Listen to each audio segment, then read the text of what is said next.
રૂમથી અમને કોલ મળેલો ખિસકોલી સર્કલ પાસે વિશ્વામિત્રી બ્રિજ જે છે ત્યાં એક વ્યક્તિ દેખાય છે નદીમાં. તો અમને કંટ્રોલ રૂમથી જાણ થતાં અમે તાત્કાલિક ઘટના સ્થળે પહોંચી આવ્યા અને જે નીચે નદી છે ત્યાંથી અમે બોટ દ્વારા એ વ્યક્તિને બહાર કાઢ્યો. હાલમાં વરસાદની સિઝન પણ છે ને વિશ્વામિત્રી નદીમાં મગરો પણ છે. તમે કઈ રીતે આમાં કામ કર્યું?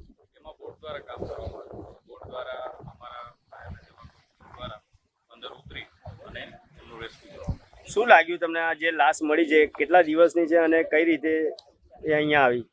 એ હવે એમની જાણ થતાં ખ્યાલ આવે કે વ્યક્તિ કોણ છે, કેટલા વર્ષની આયુ છે, એ એમની ઓળખ થાય એના પછી ખ્યાલ આવે છે. શું નામ તમારું? H K Gadhvi.